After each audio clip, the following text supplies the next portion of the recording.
नमस्कार। आज बात करूंगा बहुत महत्वपूर्ण सब्जेक्ट पर, जिसका नाम है श्रवणम डायग्नोसिस। क्या आप सोच सकते हैं कि दीवार के बाहर दूसरी तरफ खड़े रहने वाले व्यक्ति ने कोई बातचीत बोली और आपने तुरंत जान लिया उसको क्या तकलीफ है। अभी मात्र कोई दो लोग आपस में चर्चा कर रहे थे, आपस में बात कर रहे थे, केवल बात को सुनकर ही आपने जान लिया इसको ये बीमारी है, जबकि उन्होंने बीमारी की चर्चा नहीं की। बहुत सारी चीजें, इतनी सारी रिपोर्ट्स वो कराकर आ गया, लेकिन उसको पता ही नहीं चला कि उसको बीमारी क्या है ना। मजेदारी वाली बात, न टच किया, छुआ नहीं, न देखा, केवल सुना और बता दिया इसको ये तकलीफ है। अब मैं आपको बात करूंगा, ऐसी कितनी घटनाएं मेरे साथ घटी हैं। क्लिनिक पर एक व्यक्ति आया, आने के बाद उसने रिसेप्शन पर आके बात की। अभी वो बैठा ही था, ऐसे आके बैठ गया। बैठने के बाद कहा मैम मेरा कार्ड निकाल दो। निकालने के बाद फिर से अभी मैम ने कहा कि ठीक है अभी मैं निकालती हूँ, रुक जाओ अभी बैठ जाओ 2 मिनट, अभी 5 मिनट में अभी निकालती हूँ, आपका आधे घंटे के बाद नंबर आएगा। पता है आधे घंटे के बाद नंबर आएगा, फिर भी तुरंत फिर खड़ा हुआ, मैम मेरा कार्ड निकाल दो। उन्होंने कहा सर आपका आधे घंटे में नंबर आएगा। अच्छा ओके मैम। फिर बैठ गया, फिर से खड़ा हुआ, मैम मेरा कार्ड निकालो ना मैम।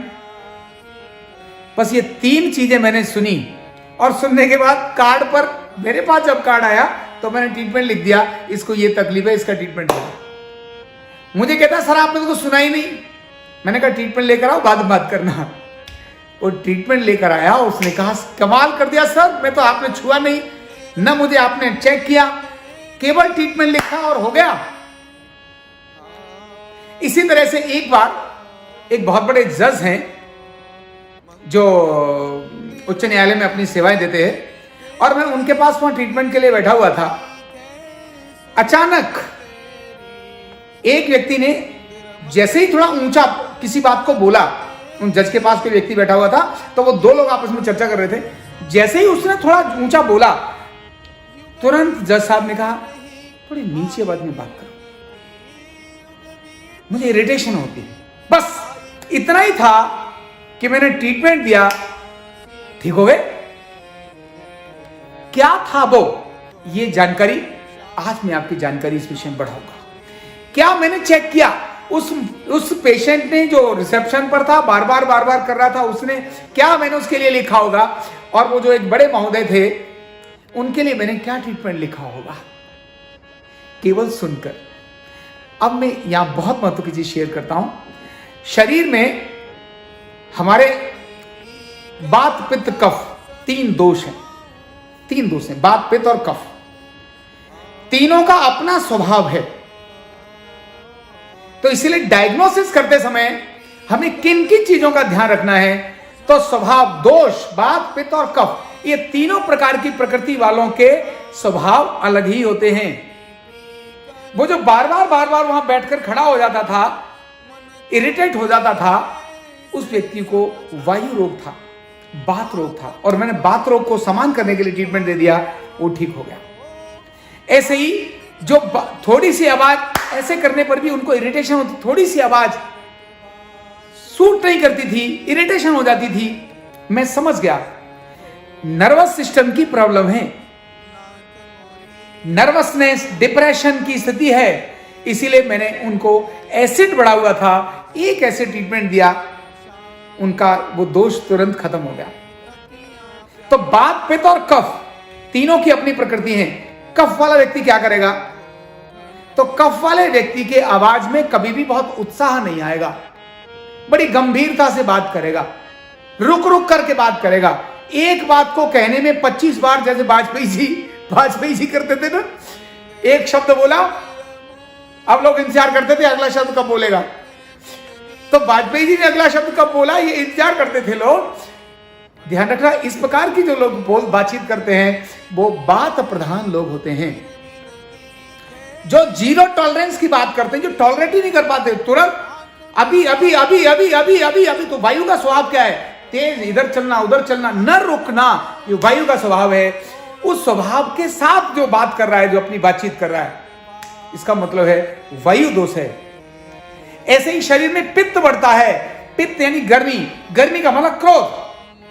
तो पित्त यानी वायु और पित्त, वात और पित्त दोनों की जब गड़बड़ी हो जाती है तब व्यक्ति को गुस्सा आता है, इरिटेशन आती है, क्रोध आता है। ध्यान रखना, क्रोध आता है।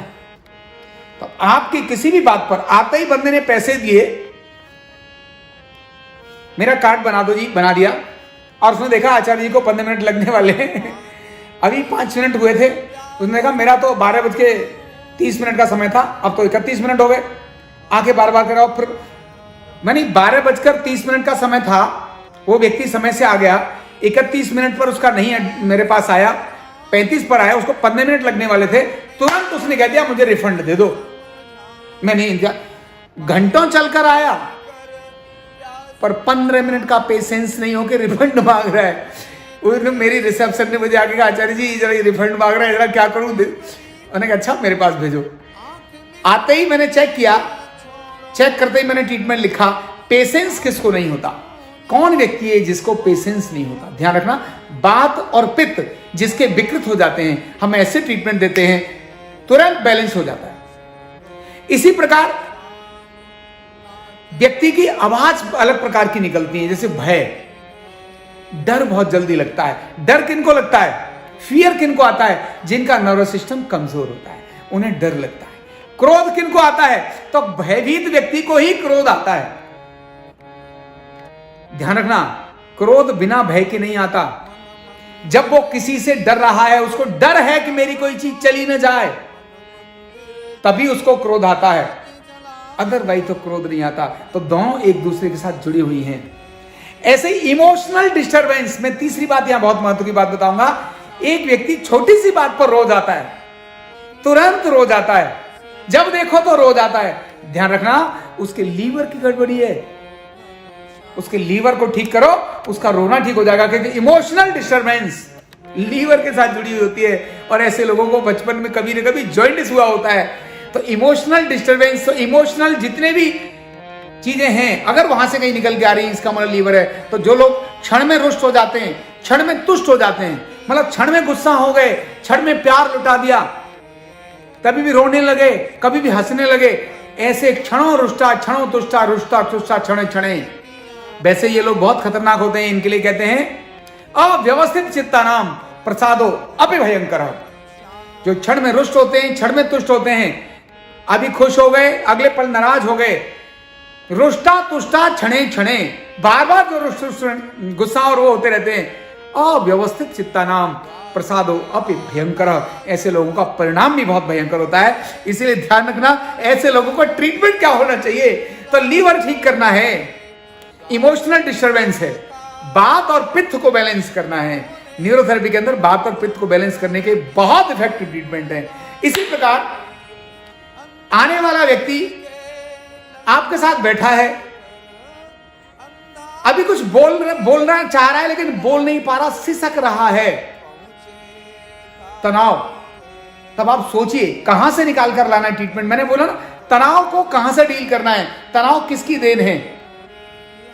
अब बात आती है बुखार, टेम्परेचर। अगर इनिशियली कोई इंफेक्शन आ गया, कोई दर्द आ रहा है, तब व्यक्ति की आवाज डिफरेंट होती है, कर्कश आवाज होती है, पीड़ादायक आवाज होती है। तो आवाज पीड़ादायक है कि नहीं है, आप पहचान लेंगे, नहीं पहचान लेंगे।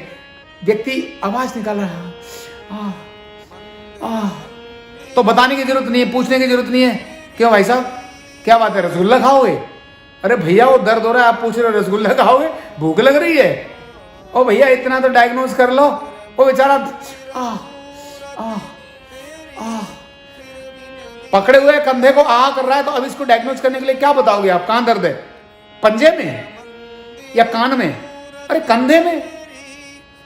तब उसकी आवाज से आपने जान लिया उसको कहां पर दर्द है। कर्कश आवाज है, करुण आवाज है, रुदन है, रो रहा है, ये चीजें उसके डायग्नोस के कारण में आती हैं। तो मैंने कहा इमोशनल डिस्टरबेंस लीवर से, क्रोध अगर आता है, भय अगर आता है, तो इसका मतलब है उस व्यक्ति को नर्वस सिस्टम की गड़बड़ी, और नर्वस सिस्टम गड़बड़ होता है तब बात और पित्त, मतलब वात और पित्त दोनों गड़बड़ होते हैं। जब व्यक्ति बोलने के लिए रुकता है, बार बार बोलना चाह रहा है लेकिन बोल नहीं पा रहा है, ऐसे व्यक्ति को कफ की प्रॉब्लम होती है, भारी होते हैं।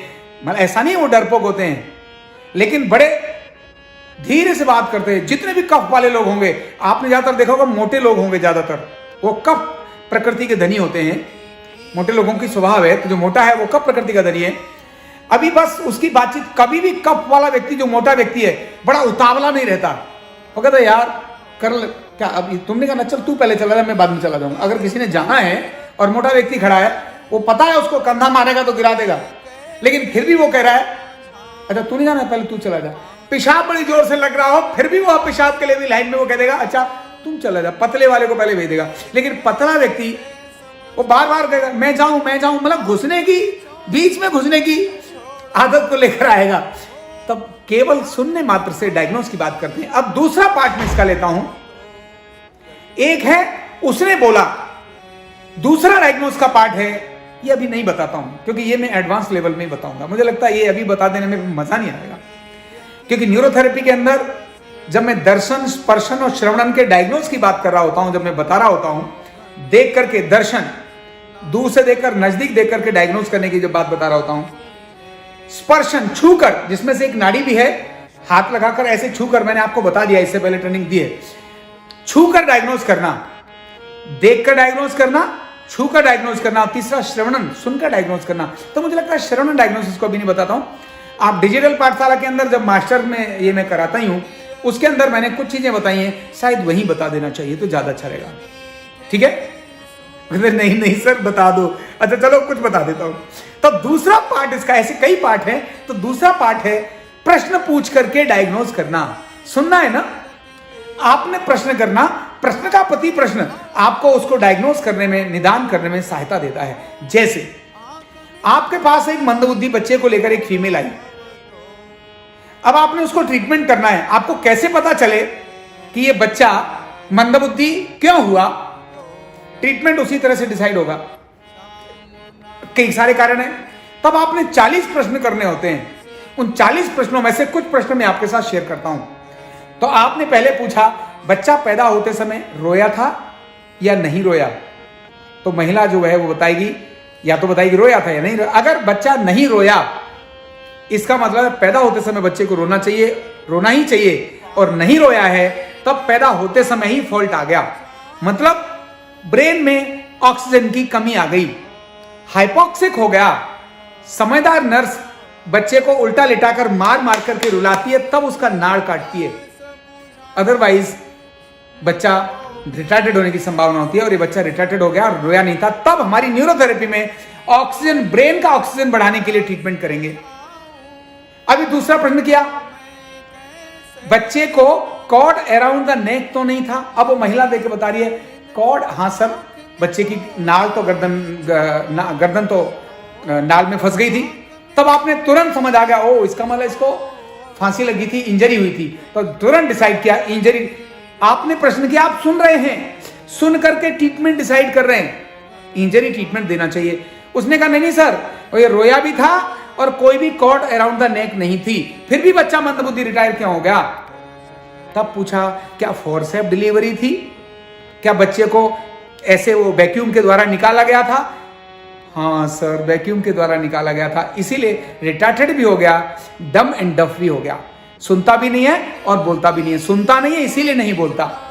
मात्र पूछने से जो उसने प्रश्न का उत्तर दिया, आपने उसका डायग्नोस कर दिया। अब एक छोटी सी घटना बताता हूं, उसके बाद मैं ये डायग्नोस के विषय को कंप्लीट करूंगा। मैं आ रहा था महाराष्ट्र से दिल्ली के लिए।